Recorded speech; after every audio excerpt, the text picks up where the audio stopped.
எல்லோரும் இன்புற்றிருப்பதை தவிர வேறொன்றுமறியேன் பராபரமே. ஆண்டவனுடைய அருள், ஆண்டவனுடைய ஆசீர்வாதம் உங்கள் அனைவருக்கும் கிடைக்கட்டும். மனுஷனுக்கு இருக்கிற பெரிய விஷயமே நம்பிக்கை மட்டும்தாங்க. இந்த நம்பிக்கையோடு நாம் எதை ஃபேஸ் பண்ணுறோமோ அந்த காரியமெல்லாம் சக்ஸஸ் ஆகும். அப்படிப்பட்ட ஒரு நம்பிக்கையோடு இந்த 2026 பிப்ரவரி மாதத்தை நாம் இப்போது ஸ்கெட்ச் போட போகிறோம். பிப்ரவரி பிறக்க போகுது இல்லையா? 2026 கரெக்டாக ஸ்கெட்ச் போட்டிங்கன்னா இந்த பிப்ரவரி உங்கள் கைக்குள்ளே வந்துடும். அதுக்கு என்னங்க பண்ணணும் பேசிடலாமா? ரொம்ப சிம்பிளாக தெரிஞ்சுக்கிங்க. பிப்ரவரி மாதம் எதை செய்யணும், எதை செய்யக்கூடாது, இதை பற்றி தான் இந்த தலைப்பில் பேச போகிறோம். என்ன சாமி கும்பிட்டா லாபம், என்ன கலர் யூஸ் பண்ணால் லாபம், எதை செய்யக்கூடாது, எந்த கலரை யூஸ் பண்ணக்கூடாது, எந்த விஷயத்தை செய்யாமல் இருக்கணும், அதை பற்றி பேச போகிறோம். இதெல்லாம் எதுக்குங்க?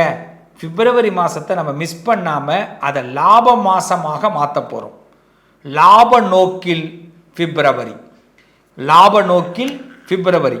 இப்படி ஒரு லாப நோக்கை நீங்கள் ஏற்படுத்திக்கிட்டீங்கன்னா உங்களுடைய பார்வை லாபத்தை நோக்குனதுன்னா நிச்சயமாக நல்லது நடக்கும். உங்கள் பார்வை லாபத்தை நோக்க வேண்டும். அப்படி லாபத்தை நோக்கும்போது பிப்ரவரி முழு வெற்றியை கொடுக்கும். வாங்க பிப்ரவரியில் எப்படி இருக்கணுங்கிறத சொல்கிறேன். நல்லது நடக்கும். யார் யாரெல்லாம் நமக்கு பாடம் எடுக்கக்கூடாதுன்னு நினைப்போமோ அவங்களாம் நமக்கு பாடம் எடுப்பாங்க. எப்பயுமே இப்படி தான் நடக்கும்.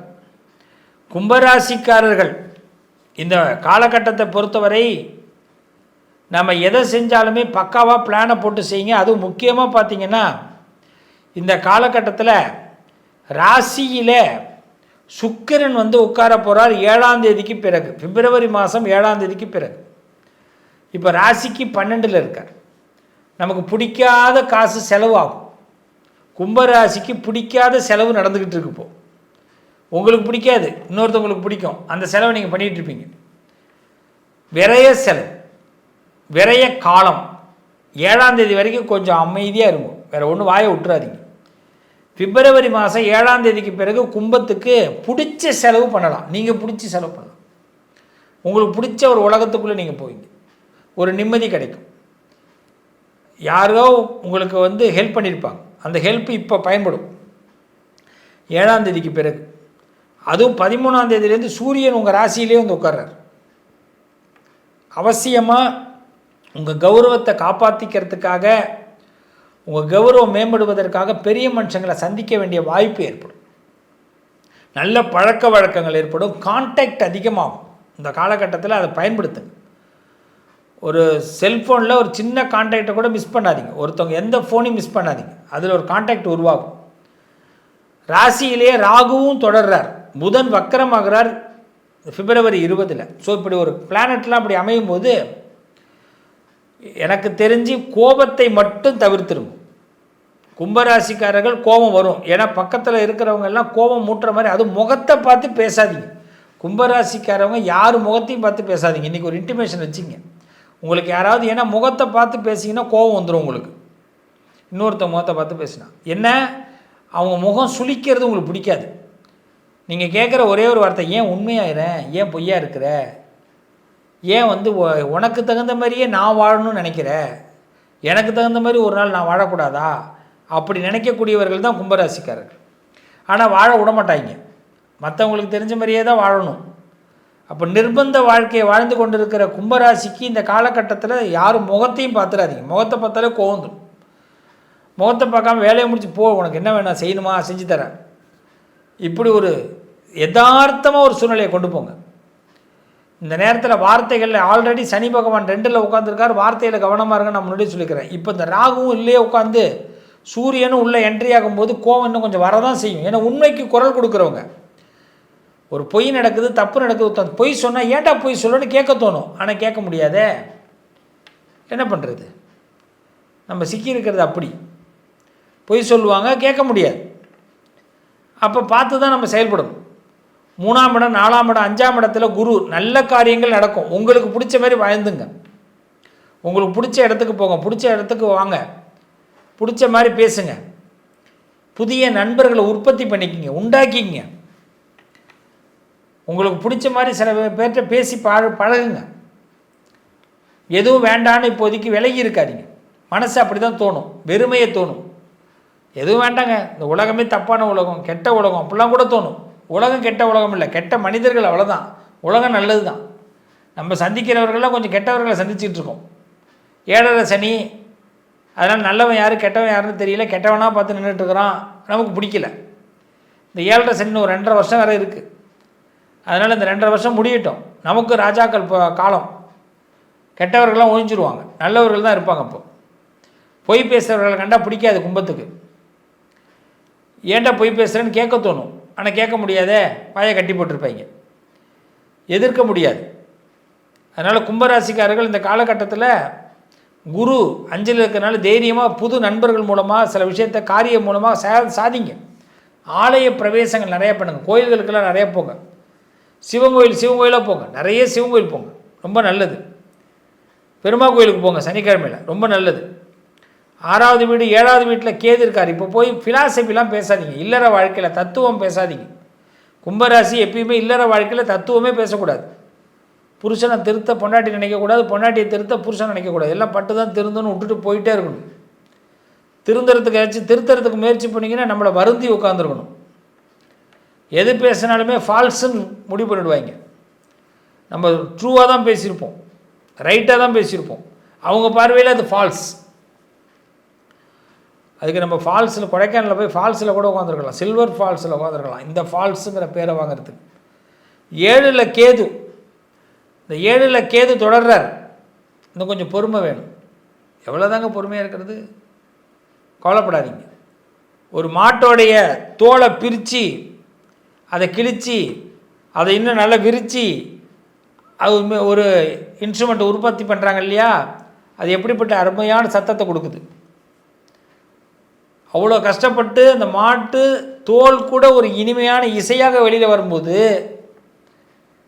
கும்பராசிக்காரங்க படுற கஷ்டத்துக்கு ஒரு அர்த்தம் இருக்குது. வெயிட் பண்ணுங்க, காலம்லாம் அப்படியே இருக்காது, கிரகங்கள் மாறுது, உங்களுக்கு சௌகரியமான காலம் உருவாகுது.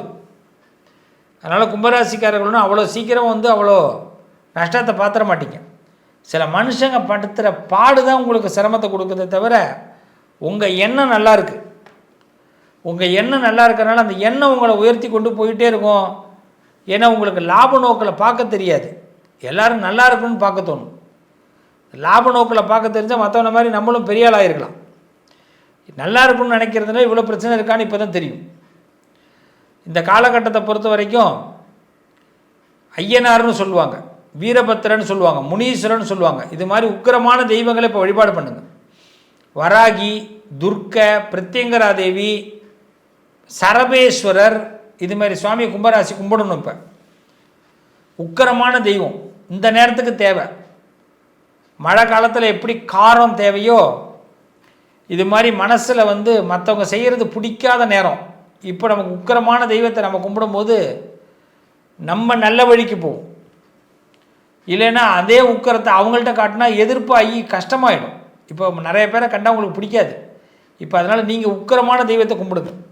கந்தகுரு கவசம்னு சொல்லுவாங்க, அதை படிங்க. கந்தகுரு கவசம் படிங்க.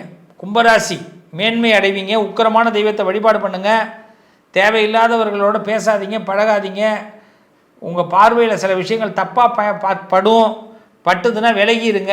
அவங்கள திருத்துறதுக்கு முயற்சியெல்லாம் பண்ணாதீங்க. நல்லது நடக்கும். கொஞ்சம் நம்ம பேரை சொல்லி சில பேர் காயப்படுத்துவாங்க நம்மளை, அதனால் கொஞ்சம் கவனமாக இருங்க. கொஞ்சம் உங்களுக்கு காலம் வருது. 7ஆம் தேதிக்கு பிறகு நல்லா இருப்பீங்க. பிப்ரவரி 7க்கு பிறகு நல்லா இருப்பீங்க. முதல் கட்டம் பிப்ரவரி மாதம் 13ஆம் தேதிக்கு பிறகு பார்த்திங்கன்னா கூடுதல் பொறுப்புகள், நல்ல பொறுப்புகள்லாம் கிடைக்கும். பெரிய மனுஷங்க சந்திப்பு ஏற்படும். கெட்டதுலேயும் நல்லது நடக்கும். அதனால் யாரும் உங்களை வீழ்த்த முடியாது, நல்லா இருப்பீங்க. என்னங்க பிப்ரவரியை பற்றி தெரிஞ்சுக்கிட்டீங்களா? பிப்ரவரியில் நான் சொன்னதை சரியாக ஃபாலோ பண்ணுங்கள். நிச்சயமாக சொல்கிறேன், பிப்ரவரி மாதம் உங்களுக்கு மிகப்பெரிய சிரமத்திலிருந்து விடை கிடைக்கும். நீங்கள் நினச்ச விஷயம் கை கொடுக்கும். ஆழ்ந்த நம்பிக்கையோட இந்த பிரபஞ்சத்தோட ஒரு கனெக்ட் பண்ண போகிறோம். நீங்கள் இந்த ராசியில் பிறந்திருக்கீங்க. இந்த ராசியில் பிறந்த, இந்த நட்சத்திரத்தில் பிறந்த நீங்களும் பிரபஞ்சமும் கனெக்ட் ஆக போகிறீங்க.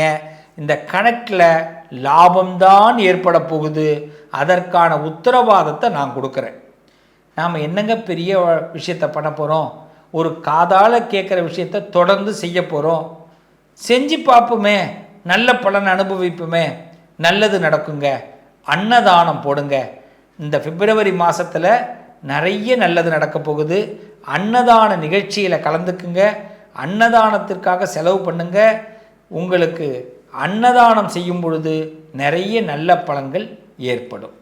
மீண்டும் உங்களை அடுத்த மார்ச் மாத ராசி பலனோடு உங்களை சந்திக்கிறேன். நல்லது நடக்கும். உங்கள் சிவஸ்ரீ. உங்கள் அதிர்ஷ்டத்திற்கான தீர்வு: கல்வி, பதவி, யோகம், தொழில் வளர்ச்சி பெருக. ஜாதகம், வாஸ்து, திருமண பொருத்தம் பார்க்கவும், பிரசன்னம் கேட்கவும். Positive lion doctor Sivasri Manikanda Sivam. தொடர்பு கொள்ள வேண்டிய வாட்ஸ்அப் எண் 7904137178.